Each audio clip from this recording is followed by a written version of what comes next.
Hi everyone. I hope I'm audible and visible to all of you. Could you just give me a quick yes if you can see and hear me clearly?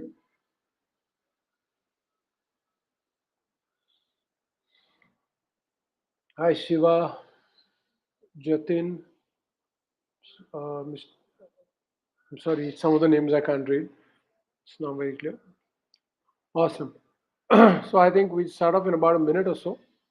What we're going to basically talk about is that if you guys are interested in building a career as a blockchain engineer, then first is what are the kind of skills that you need to have, and then secondly, what are the other kind of things that you need to work on, and what is the kind of work you can expect to do as a blockchain engineer. So let's get started on that. And whatever questions you have, just feel free to keep posting them in the comments, and I'll keep taking them. So, one of the first things we've got to understand is that when we talk about the blockchain space or the Web3 space, you use a lot of these buzzwords. At the end of it, what you've got to realize is that for running any kind of a blockchain, you need somebody who's really good at running the nodes because ultimately that's what a blockchain network is. It's a collection or a network of nodes. Now, let me quickly share my screen with you guys. So, when we really look at it, that what is it that a blockchain engineer does? So, I would say one of the first things is installing, securing, and maintaining blockchain nodes across various networks. So, depending upon your client, so you may be doing this as a freelancer, you may be working for a startup, you may be working for a large company. Now, what are the different blockchains that they work on? So, there are many cases in which you actually work across multiple chains. Now, for each of those chains, you are going to run your own nodes. Now, ultimately, a node is going to be some kind of a computer hardware or a cloud server on which you are going to run firstly an operating system, uh, the most popular one being Ubuntu Linux. After that, once you install that OS, you are going to secure it, you have to maintain it, you have to upgrade it. And then on top of that, you're going to run the software of that particular blockchain so that it becomes an operational node. So, setting up and managing nodes is one of the most important things. Of course, ensuring network security and then implementing best practices for maintaining the nodes. Then there are many, many scenarios. In fact, this is becoming more and more popular where you are going to set up permissioned blockchains. So, let me first quickly, briefly explain to you the difference.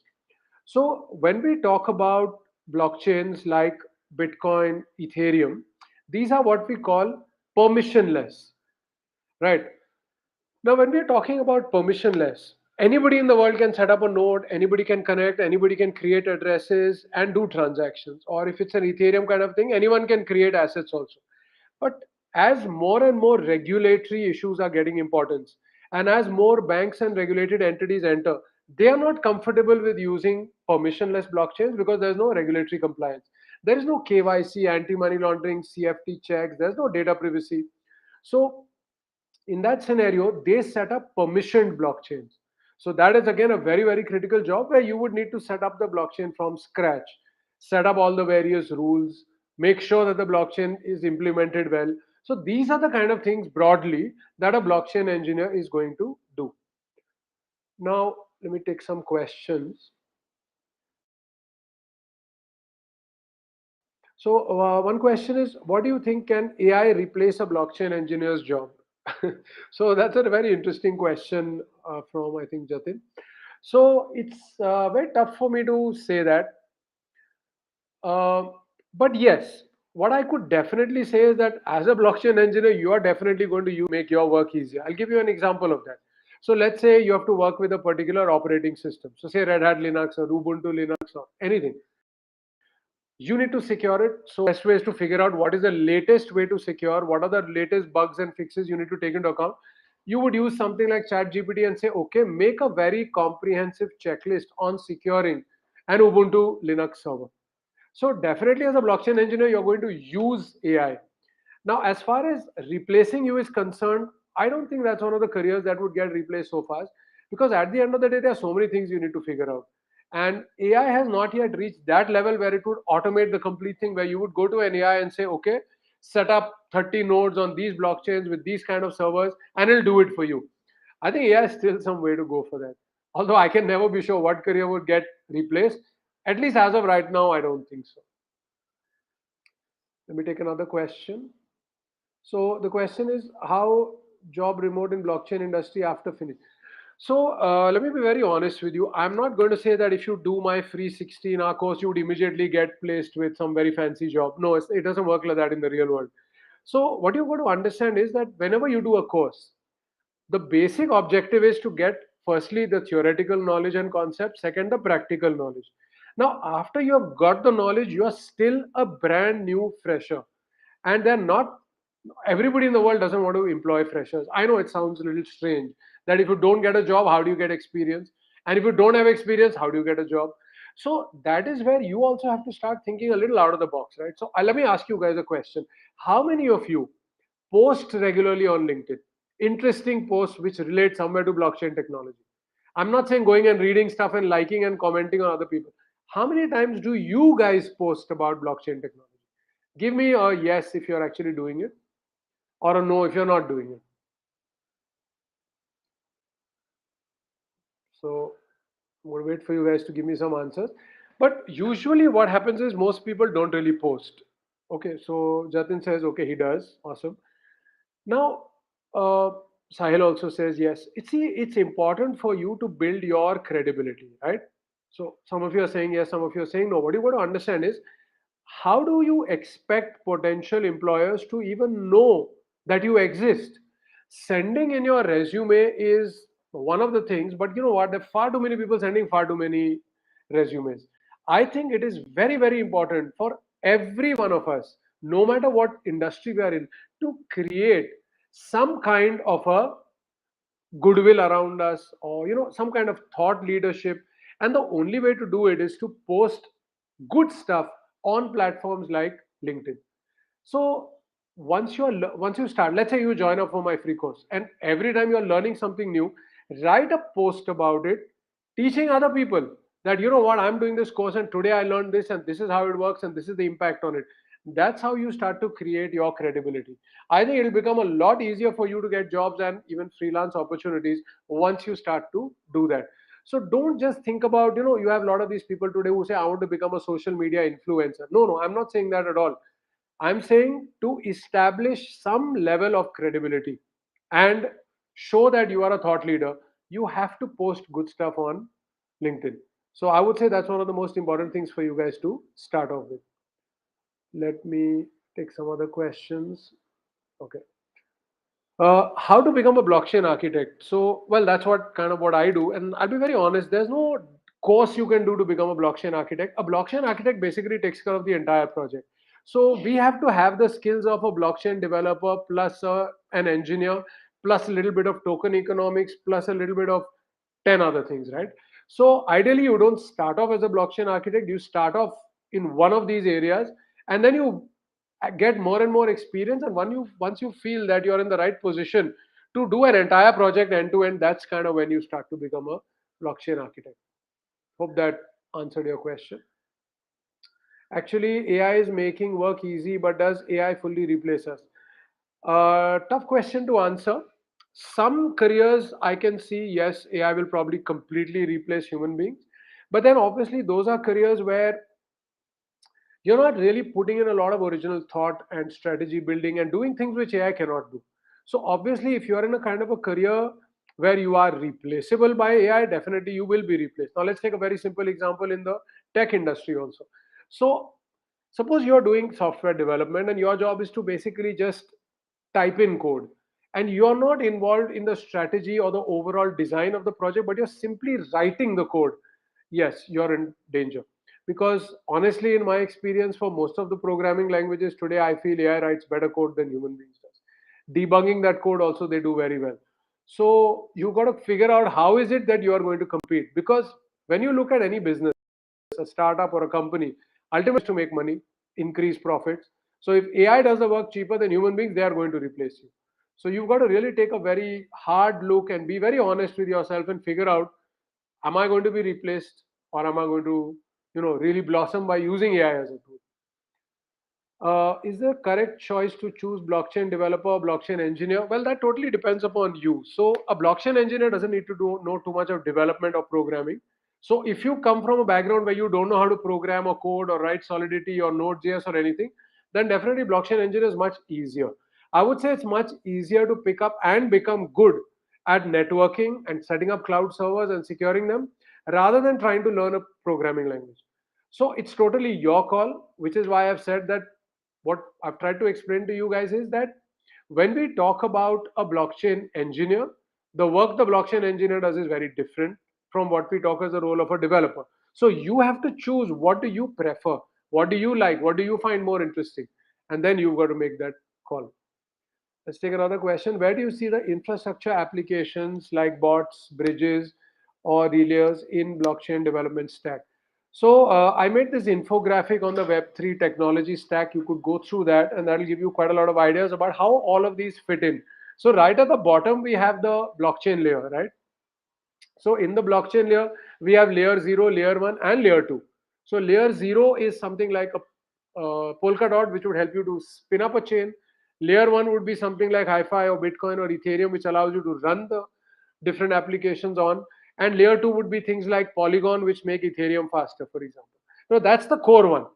And that's where you kind of step in. So the blockchain engineer is the guy running the whole thing. But then on top of that, you have so many other applications running.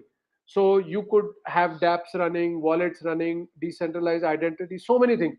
Setting up, installing, securing, maintaining of all of them is also in the purview of the blockchain engineer's role. So to put it in a simple way, anything that needs to be installed, secured, and maintained is your job. Anything that needs to be developed is the developer's job. So that could be one way of distinguishing. Let me take another question. I'm a 3+ years full stack developer. I know Solidity, Truffle, and local blockchain network. How can I become a developer? Well, so kind of you already are a blockchain developer. I mean, you know your full stack as well as you know Solidity, Truffle, and all. So technically, you're qualified to be a blockchain developer. Now it's a matter of maybe starting with an internship, which may even be free, and then getting a paying job, which involves you developing blockchain solutions. So just add APIs to your skill set. So using Tatum or other APIs that would really help you out also.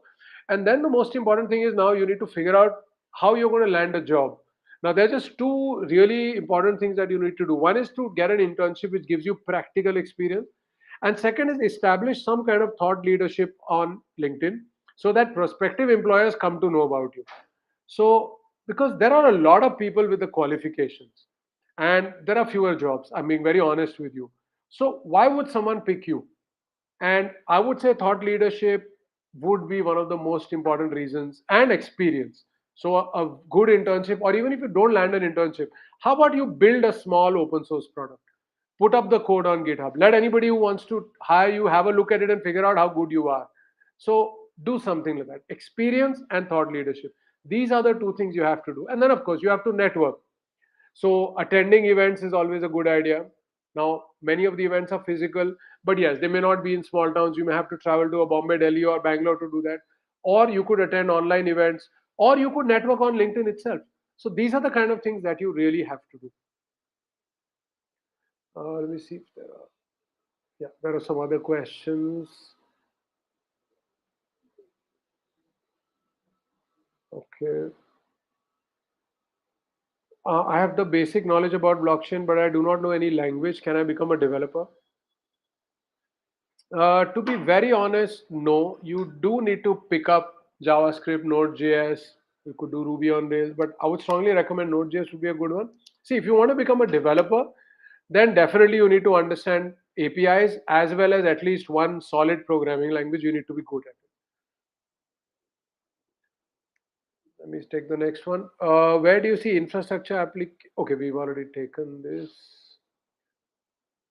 Okay, I see a lot of questions.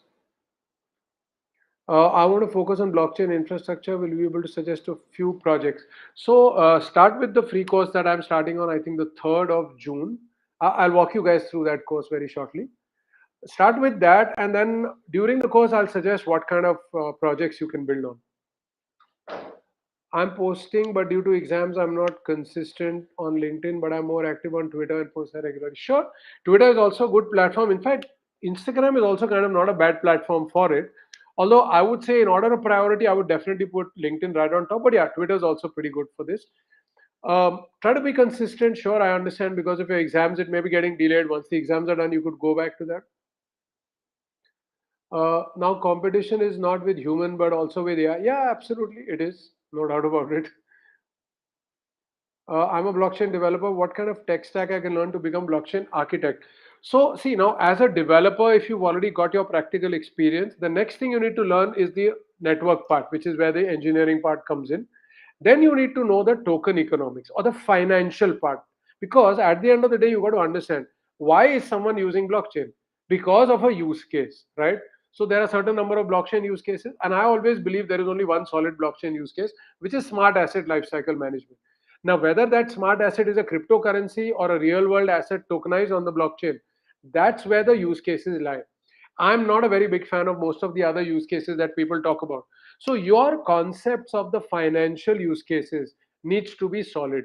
You need to understand all the different DeFi protocols, like what is a DEX or a decentralized exchange, what are the insurance protocols, the derivative protocols. So there are 20 plus kinds of decentralized finance applications. You need to understand how they work. So one is the tech part, second is the finance part. Put together is kind of what makes you a blockchain architect. Hope that answers your question. What previous knowledge we need to become a blockchain engineer? So if you've got some kind of knowledge of Ubuntu Linux, or rather any kind of a Linux flavor, then that's amazing. That would be really good.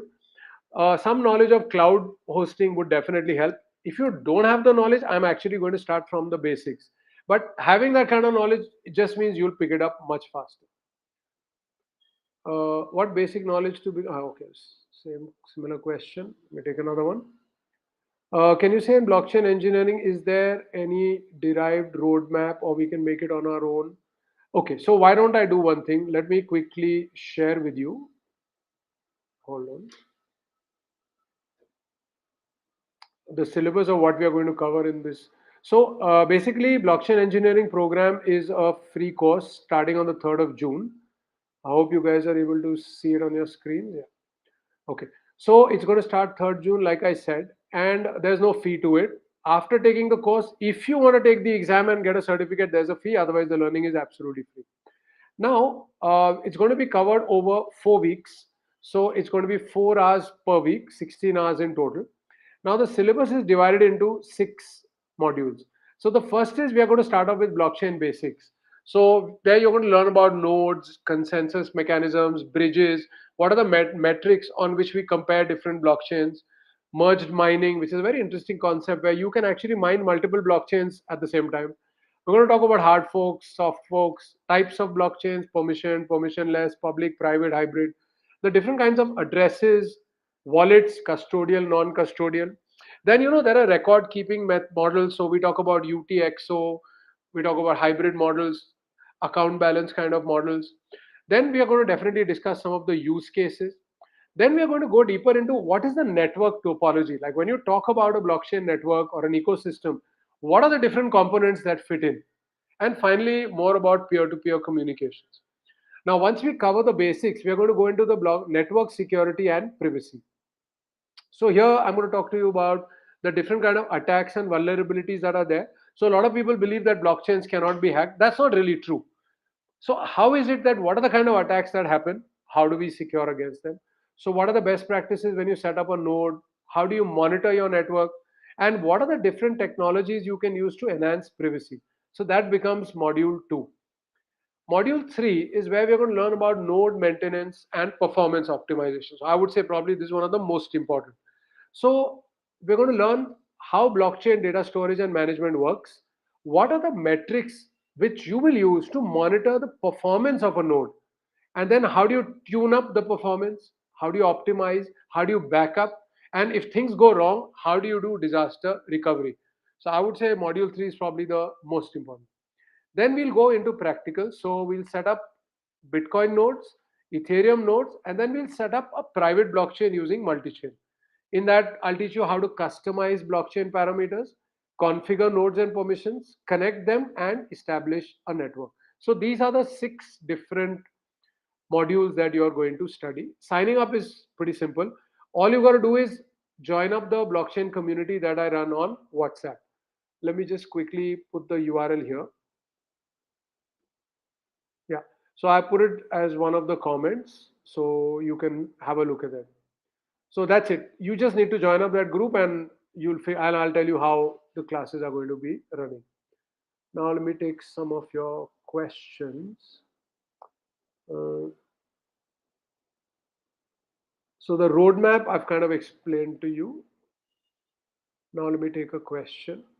So I have a Java backend engineer. I'm a Java backend engineer. Recently joined blockchain developer bootcamp. I want to pursue blockchain secure job. So like I said, you already obviously got the knowledge. Now, first step is, do you have the practical knowledge? So either have you done an internship, or secondly, have you built a project which you put up on GitHub so people can have a look at? Now, if you've done that, the final step would be to network, establish yourself as a kind of a thought leader, and network with people so that you can land a good opportunity. And again, it's not necessary that you have to look for a job. You can also become a freelancer in this field. So, like for example, in the startup world, there is this concept called as a fractional CFO, a fractional chief financial officer, where startups realize they don't really want a full-time CFO.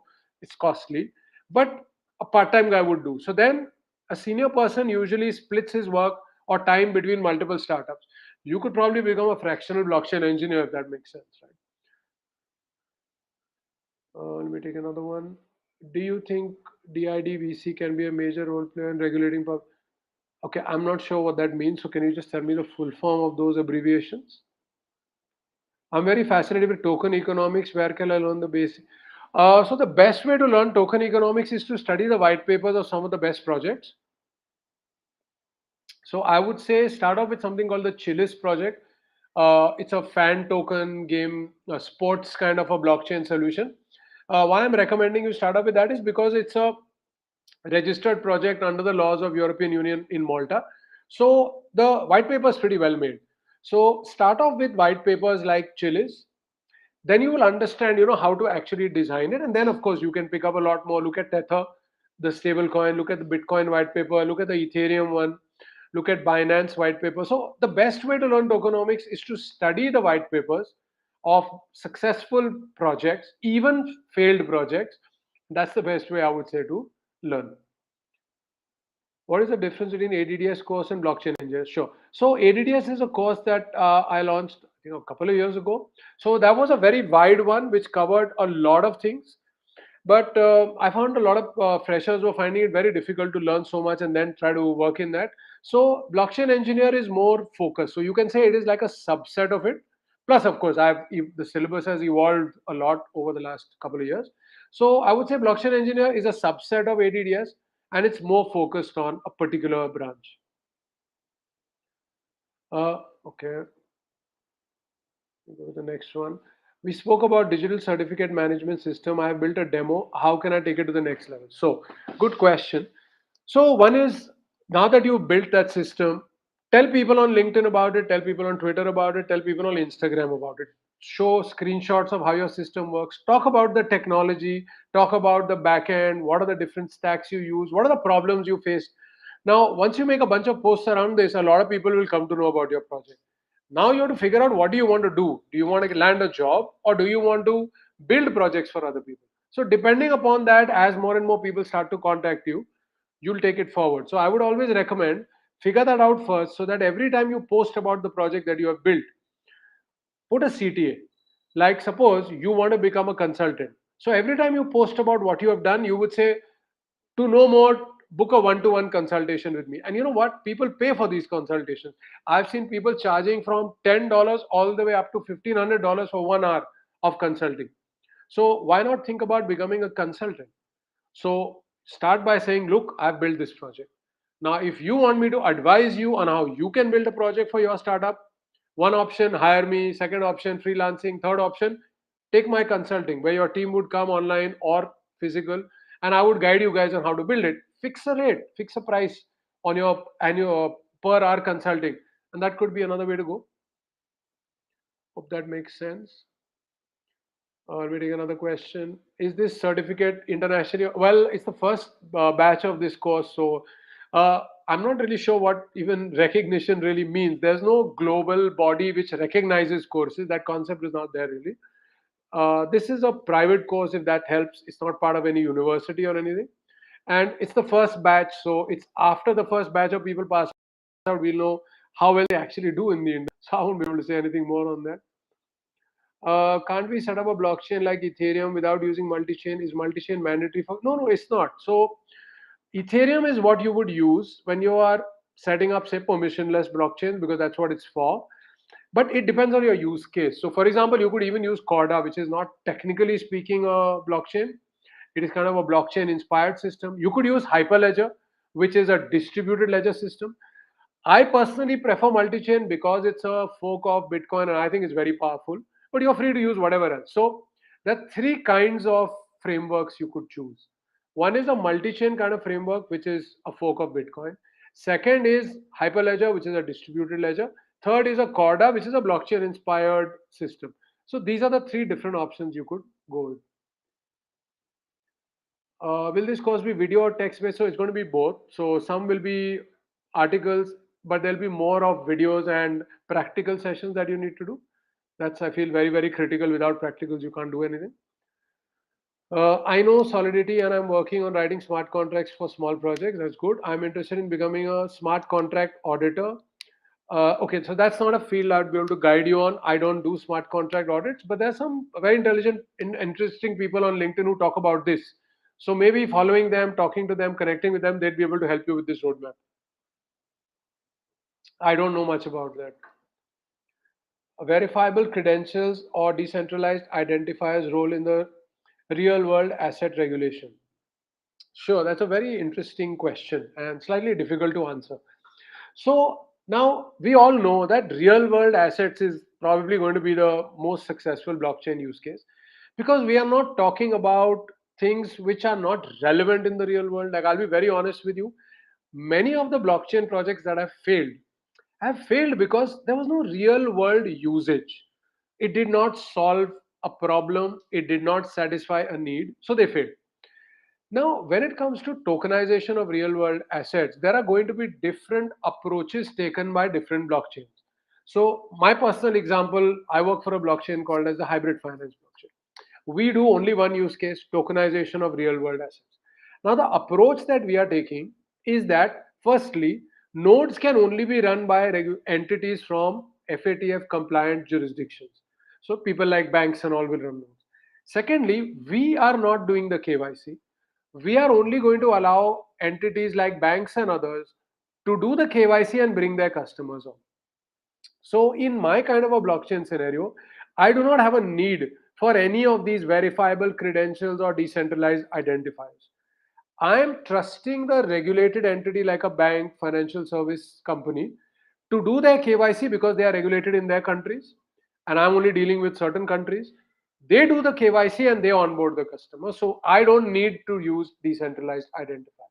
That's the approach we have taken after a lot of thought on that. So this question would depend upon which method you are using.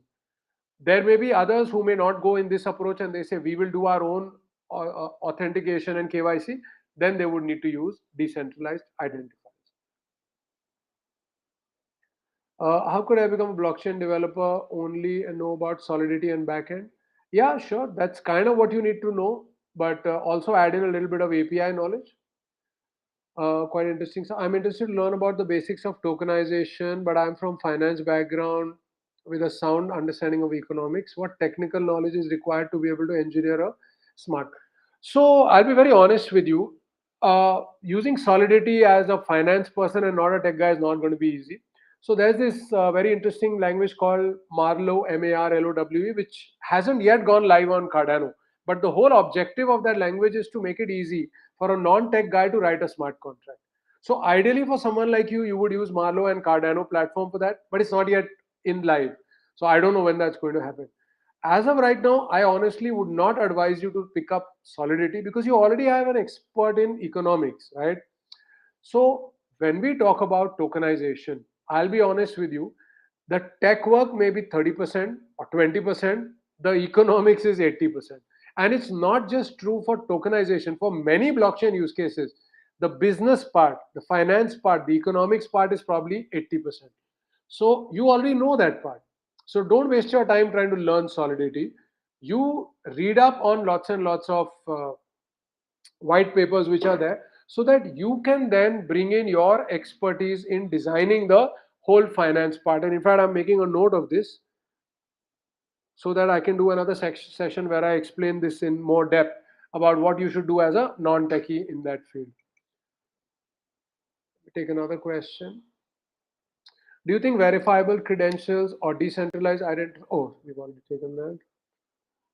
Uh, the course URL. So, like I said, there's no URL. I mean, I'm giving you the link to the WhatsApp group. All you need to do is go and join that WhatsApp group. You don't need to sign up anywhere else. I'm not a very big fan of sign-ups. You can sign up at the time of the exam if you want to take it, but otherwise, no. I prefer to use social media and WhatsApp rather than this whole sign-up process. I'm building my startup, EcoCreds. Okay, I didn't get that. What does EcoCreds mean? Can you explain that more in detail? I want a mentorship for my blockchain-based. Yeah, okay. So, could you tell me what exactly EcoCreds means? Programming language required? No. For becoming a blockchain engineer, you don't need to have programming language. It's going to be more about networking.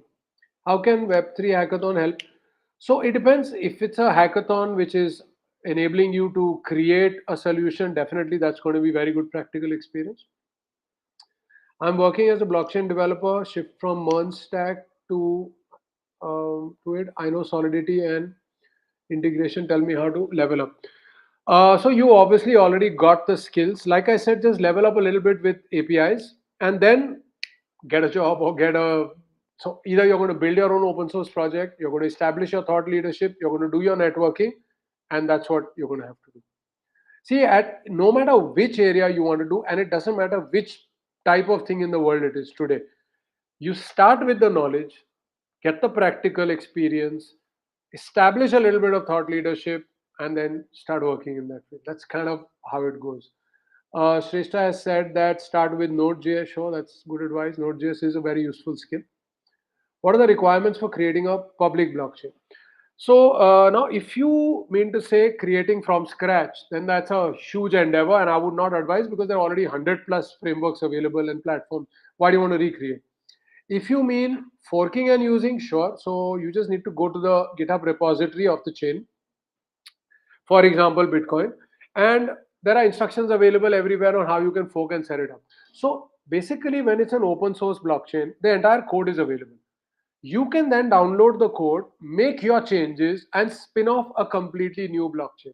So you could be using the exact Bitcoin code with your modifications, and you run your own chain. Have a look at something like Litecoin, right? So that's what they did long, long ago. Bitcoin was running, they took the code and kind of changed everything with a multiple of 4.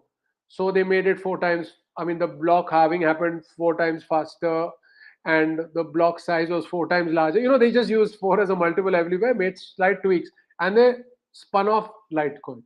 So that's very, very easy to do.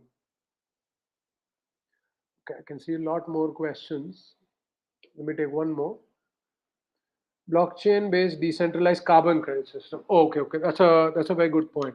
So next week onwards, I'm going to be starting to speak a lot about tokenization of real world assets, not so much about the tech, but talking more about the business aspects of it.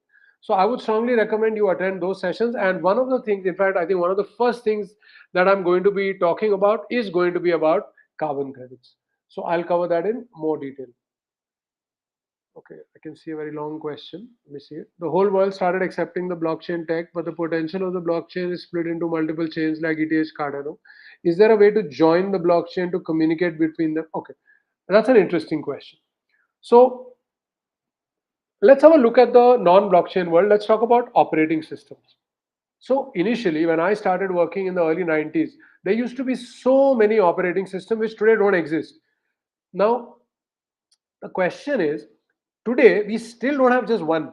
We've got three primary flavors. So you have Microsoft Windows, you have OS, Mac OS, and you have Linux. And then in Linux, you still have multiple flavors. So after decades, if the whole world hasn't settled down to one operating system, we can't really expect the whole world to settle on one blockchain because there are different use cases. You cannot use the Bitcoin blockchain to do the kind of things that an Ethereum can do. You cannot use Ethereum to do the kind of things that Bitcoin can do, right? So because the use cases are so diverse, that's the reason the world has multi-chain, it has Hyperledger, it has Corda, it has so many things. Like Ethereum also wasn't perfect, so somebody built a Polygon on top of it. There is a need for all this. So I would say in the future, we still wouldn't have just one chain. But yes, interoperability would become better. Now, let me ask you a question. How do we do interoperability in today's non blockchain world? Like, I'll give you an example. I'm using a Mac laptop, but it's possible that some of you who are listening to me are using a Linux laptop, somebody could be using a Windows. Now, how are we able to communicate with each other? How is this interoperability happening? So I am using something called Restream, which is a web-based tool, and my computer sends this information through Restream to Twitter and LinkedIn and other social networking platforms where you are connecting from something else. So, do you realize the interoperability is happening by using these different protocols and softwares? Exactly in the same way, this interoperability will happen using different kinds of solutions. So, today you have wallets like MetaMask which connect to multiple blockchains. So, in a way, are you not actually doing interoperability that your MetaMask can talk to multiple EVM compatible blockchains? So I think that's the way in which that problem would be solved. Let me take another question. I'm pursuing BTech. I have technology knowledge, but I'm a beginner in blockchain. What career I should choose? Okay. So I would say start off with the engineer course. You get a good understanding. Side by side, you could do, I mean, there are lots of people teaching free courses on developer. Take one on that and then take a call once you understood the basics of both, what you find more interesting and you want to go into. Why are there so many blockchains? Having so many chains means very confusing ecosystem. Okay, so I've just kind of explained that to you, that because there are different use cases. Now, of course, there are, I would say, 100 plus blockchains. I haven't used all of them, obviously. I've used about 30 of them. Obviously, I'm not saying I'm an expert in 30. I may be probably having slightly higher level knowledge in maybe three or four. But the way I look at it, if I was to bet on which chains to focus on, because you asked a good question, how to stay focused with only the relevant chains, right? So honestly, I would say Bitcoin is very important because that's the first. It is definitely evolving now with this whole BRC20. I'm sure BRC20 is going to grow into a lot more use cases. So I would say definitely keep focused on Bitcoin. Keep focused on Ethereum. That's also very critical because it is the most popular smart contract platform. I would say be focused on Monero because Monero is, I would say, the best privacy enhanced platform. So there would be a lot of use cases where you would require enhanced privacy and not just in the world of cryptocurrencies. So definitely Monero is something that you should be very focused on. I would say definitely keep an eye on Polygon because till Ethereum's core problems are solved, Polygon is going to be very important to for increasing adoption. And definitely keep an eye out on Hi-Fi blockchain because we are only looking at regulated use cases. So we are the world's first regulated blockchain. So I would say you should be focused on these five. I know five is also a big number, but you have to kind of know these. Let me take another question. In joining the WhatsApp group, should we only be from India? No, no, there's nothing like that. I do not discriminate people based on anything. Whether it's your gender, your country, I do not discriminate. So you're welcome from wherever in the world you are. As of right now, only people from planet Earth because Elon Musk has still not taken us to Mars. Once we reach there, I'll allow Martians also to join. Can I fork any other chain and form, let's say India chain, or it has to be built from? No, no, you can definitely fork it. Only question is what is India chain going to do? So while the name may sound catchy, you got to have a very solid use case. So if the use case makes sense, sure, go ahead, fork it. My views on BRC20. I'll be very honest, I've not started working on BRC20 yet, but I hear good things about it. So right now, I know some of the use cases in BRC20 are becoming memes again or meme coins. Well, I haven't seen better use cases, but I'm sure it's so new. Very soon we'll have better ones, but I haven't worked on it. So unfortunately, I'm not able to make a comment on that. Schedule of 3rd June course so that we can plan office work. Yeah. So join up the WhatsApp group. I haven't put the lecture timings yet. I haven't put it up. I'll send that on the group. Yeah. I'll try to keep it at such a time. I think it's going to be Saturday, Sundays only. Don't worry about that. And I usually plan my sessions in such a way that no matter which time zone you are in, you should be able to come in. Of course, it's a big world and you have 24 hours, so all time zones may not be matching, but I'll try to match it maximum. If blockchain takes over the finance sector, is there any chance of the banking employees or the third party mediators will be in a loss? Yeah, that's a good question, and definitely that will happen, right? So I'm not saying blockchain will take over and replace it so fast, but yes, there are going to be certain processes where today there are lots of intermediaries. A lot of these intermediaries would be replaced. So that is going to happen, but they're probably going to upskill or change their skill and start doing something else. But yeah, that's definitely going to happen. Uh, Let me take another question. What is your view on NFTs? Sure. So I'll be very honest with you. I am not at all bullish on NFTs, especially those which are backed by digital collectibles like images and all that.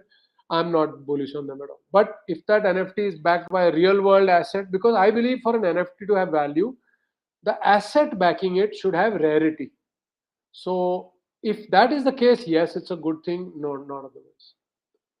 Okay, so great. I think that's more or less what I wanted to talk about. So what I'm also doing is I'm sharing the link where the information about the free course is there. So you can read up on it, and the link is there to the WhatsApp. Sign up, and we start on the 3rd of June. Uh, okay, so great. I hope you guys enjoyed the session, and I'll see you guys soon. Bye bye.